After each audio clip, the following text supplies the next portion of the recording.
there is no real like objective good price. What makes a good price is like how you feel about what you got. And it's amazing how this is just to do with information. Welcome to CarFling Asks. It's our fourth installment. Today we're going to discuss how the relative positioning of buyers and sellers influences the prices that vehicles fetch on auction. We're going to discuss a couple of mental tools or frameworks that are going to help us think better about the valuing of used cars. And then lastly, we're going to go into how some of these new and incredibly powerful technologies, particularly artificial intelligence, are going to play out in the used car pricing. At Dealers Online, we've always been big advocates of saying, let the market decide what the car is worth. And ultimately, you do that through the auction by allowing buyers to be able to say what they're prepared to pay. I realized recently that that's kind of one half of the equation in terms of being able to understand the used car market and pricing particularly. And the other part of it is if you could look at the one half being a buyer's willingness to pay, the other part of the equation being the seller's willingness to sell. When we start looking at like the seller's ability or willingness to sell, it's conditional upon the context or circumstances that they're in. So you could look at the relative position of the seller to the buyer being a big influence in terms of determining what price that vehicle actually fetches. There's a couple of scenarios that we could use to understand this point. One being a consumer that's financed a vehicle over an extended period of time, potentially with a balloon, where for a large portion of the loan term, they're actually in negative equity, effectively meaning that they owe the bank more than what the vehicle is worth. So the only way that they could sell the vehicle or get into another vehicle is to be able to pay in the difference. And that's because a large portion of what the vehicle is worth is actually like interest. So yeah, there's a difference in valuation between what the market says it's worth and what the bank says it's worth based on what that vehicle owes them in their book. So that's one position of a consumer. Another might be, say, for instance, a dealership that's sitting on some aging inventory where, again, what that vehicle owes them after it's been incurred some sort of maybe reconditioning expenses, particularly for a used vehicle, some depreciation and interest, is now different to what the market is saying that it's worth. So if a vehicle is sitting on their floor, and it has been for a while, it's obviously, every day you can just hear the clocks ticking, and it's getting more expensive each day, which means that there's a high willingness to sell. But obviously there's a fear of loss there because they're scared to realize the loss in selling that asset. But sometimes that might be the best thing to do, cut your losses early. So I think if you looked at the seller's position relative to the buyer's in this case is that, well, the more information the buyer has about the seller's position, the stronger their relative understanding is going to be of, what the possible prices that seller might be willing to accept. Because the price the seller is willing to accept is going to be a large portion dependent on the conditions that they're in and the context that they're in. We've got, for example, a manufacturer that recently had to dispose of a large number of similar vehicles into its dealer network that had been kind of, as they say, sitting on rubber. And it's for a vehicle model that they were discontinuing. And yeah, they needed to clear their books. They needed to turn that car into cash quite quickly. Now, if I look at the prices that those vehicles fetched, they were drastically lower than the typical percentage of trade that those vehicles would fetch on auction. And we saw a large number of them sold to like a handful of dealerships and dealership groups that realized that there is an opportunity here to be able to leverage the value of the vehicle. I think it was about 85% of trade, and knowing that the bank would finance up to 110% of trade. So they inadvertently invented, maybe 25% of margin that they could use to make a deal happen. So again, that's looking at being able to take a vehicle that a consumer would be stuck in because they can't get out of it, they've got margin there to contribute, which could help assist the customer out of the car that they're in. So I think that there's a lot of complexity when we start looking at vehicle valuations. And I think there's two great frameworks or tools that I've come across from a Harvard Business School professor. I'm not even going to try to pronounce his name. The link will be below in the description. But he's written a book called Auctions, Deal Making. And he's got something called ZOPA, which is the Zone of Possible Agreement, and BATNA, which is the best alternative to a negotiated agreement. The pretenses of the book can mostly focus on looking at the differences between negotiation and auction, and when to auction and when to negotiate. And I think what's quite interesting is if we look at the difference between negotiations and auctions. So in a negotiation, it's, buyer and seller sitting across the table from one another. So if you looked at the competitive pressure, it's coming from between the buyer and seller. And that's going to be influencing the price. But when you look at an auction, typically it's same side of the table competition. So that's competitive pressure between buyers competing for an asset that ultimately drives the price. So there's two fundamentally different ways in which price is determined based on the economic forces at play. His whole premise is looking at like negotiations, which is a combination of both. So looking at how the seller can apply pressure across the table, as well as be able to kind of increase the pressure between the buyers to be able to achieve the best possible price. And I think what's quite interesting is that there are certain dynamics that are very unique that are just worth bearing in mind, particularly given that we're an online auction platform. So there's two kind of major components. The first being the profile of the potential bidders, which essentially there's four elements to that. First is the number of potential bidders, the certainty about who those potential bidders are, the bidder's incentive to participate, and how much difference is there going to be in the valuations that they come up with. The profile of the bidder is a very important part of the disposal process in terms of assessing what values you're likely to fetch, because it's the first part, it's who's going to buy it. Each of those bidders is going to look at the asset and formulate their own ZOPA. And that's going to be based on what they call their BATNA, which is their best alternative to negotiated agreement. So a buyer would be looking at an asset and saying, well, if I don't get this one, I could get this one. So if we look at that in terms of how that plays out in the auction, is if there's a lot of similar vehicles available for sale, the buyer's BATNA is quite high, right? And this is why we tend to see when rental fleets defleet and dispose of their assets into the dealer network with a lot of similar vehicles, that you can see this playing out because the buyers have choice. Their best alternative to negotiated agreement is another one. So essentially it just weakens the seller's position and strengthens the buyer's position, which obviously means that you're going to see that the price of those assets come down. The second component, in addition to the profile of the potential bidders, is what we call asset characteristics.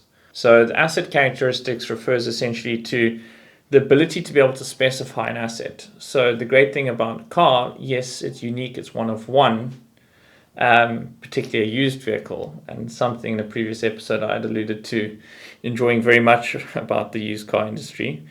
But it's the ability to specify the asset, and that's why it's so important for us that we focus on the quality of the description, that we focus on the inspection and the detailing of the damage instances, and to focus on the quality of the way that vehicle is presented online.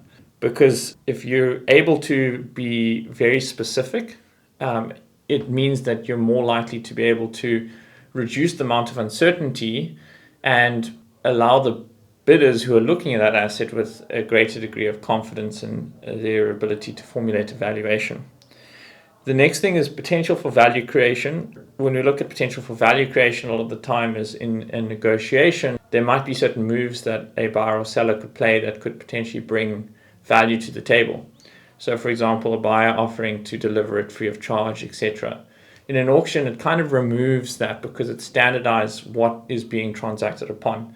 So there's no call it flexibility for both parties to be able to change the terms of what is being negotiated. Once the asset is being described and specified, that is what is being auctioned. And the last is the importance of the relationship in terms of the actual transaction itself. We know that relationships are very important, but when it comes down to the transactional level, ultimately it's about a buyer and seller agreeing to a price and to the contents of what is being transacted on. The profile of the potential bidders and asset characteristics are two essential components that are very important in understanding auction and when to negotiate. The people who are looking to buy these cars, it is their business to buy and sell cars. So there's a commercial incentive to participate in the auction process. And also we have a great degree of certainty as to who they are because they've made repeated purchases on auction. So everything in terms of the profile of potential bidders is lining up very well towards the auctioning process.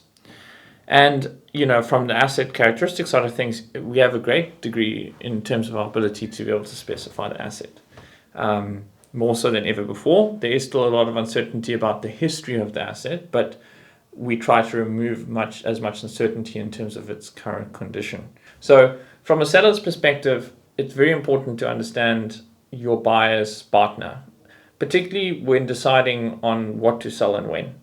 So essentially looking at the context of the market, looking at what options are available. So I think the best question to ask yourself is saying, if a buyer or the buyers don't buy what I'm selling, what else would they buy? What else is in my basket?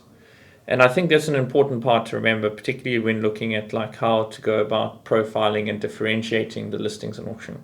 From a buyer's perspective, it's important to be able to, put yourself in the seller's shoes.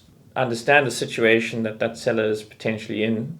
A lot of the time, there's lowballing and other strategies, taking chances, where effectively it's just never realistic. It's never going to happen. So I think if you as a buyer put yourself in a seller's shoes and say, well, realistically, what could I expect to be able to fetch given the other vehicles available for sale like this in the market and other factors that are influencing the current market conditions. So a lot of the time, it's just that awareness of what it's like to be on the other side of the table that helps us understand where this deal is likely to happen. I think the interesting thing with a ZOPA, zone of possible agreement, is that both buyer and seller do this unconsciously at the moment where they realize it or not. I think it's a very intuitive thing that we do when we're assessing the commercial opportunity in a particular transaction. But I think it really does help to kind of make it a conscious and deliberate process to actually, pull it out and saying, what is the upper and lower thresholds here in terms of what a seller would be willing to accept and what a buyer would be willing to pay? And where is that potential overlap? Where can this deal happen? When looking at this, particularly maybe more important from a seller's perspective, especially considering a fleet or a rental company that is, needing to remarket assets and refleet and defleet, understanding and being more deliberate about the process of being able to understand what they're putting into the market when and what price they're realistically looking to be able to achieve. We try to help our clients as much as possible by being able to help provide them with contextualized data points to help them sort of understand the relative position they have at that time in the market when they're disposing, so that they can better formulate more realistic expectations of what that vehicle is worth. There is no real objective good price. What makes a good price is how you feel about what you got. And it's amazing how this is just to do with information. So I think this is where being able to find ways to be able to get multiple different reference points from across the market to be able to help formulate a better understanding of what that zone of possible agreement might be on each and every single vehicle that is being being marketed and sold or being transacted upon. How do you go about formulating what you're prepared to accept or what you're prepared to pay? At the moment, that's a gut or instinctive or intuitive kind of like feeling for what that vehicle is worth. And maybe there is some sort of method and science and some evaluation. But for the large majority of used car operators in South Africa, is that, this is something that I think is a skill. It's a deep expertise. I'm talking as a newcomer. And I certainly don't have it. I'm looking at this academically or conceptually or theoretically and applying some sort of like frameworks to try to understand how different people come to understand what a vehicle is worth, particularly a used vehicle, particularly within the context of a wholesale transaction via an online auction marketplace. So yes, there's a huge amount of complexity in this, and I think that's what makes it very interesting. A personal belief in terms of why, yes, I think that we're going to see AI and algorithms being able to assist, but that's exactly it. They're an assistant. They're still very much a large human component and set of expertise that is required. But ultimately, what the AI and the technology is about is being able to help those experts, those operators, be more efficient, from helping them, do 10 cars to do 100 cars. And I think that's the promise of what technology offers. It's not the replacement of, but rather the enhancement of. Something that we are obviously always looking to be able to incorporate into our set of tools and tooling. Because ultimately, there's a lot there that there's only so much as a human that you can process. So if we can outsource some of that processing in terms of, looking at the various reference points, understanding the supply side in terms of the availability and pricing of other vehicles that are currently in the market and where this vehicle potentially fits and what might be a realistic value or a good starting point for the negotiation or the auction, I think is something that there's still there's a lot of room for improvement, and I think that's where we're going to see the change, and I think that's where the rubber is going to meet the road, particularly in being able to implement some of these incredible new technologies that we're seeing. It's not just responding to emails or summarizing articles, but I think it's going to be really interesting to see how this these technologies are applied to the context of used cars.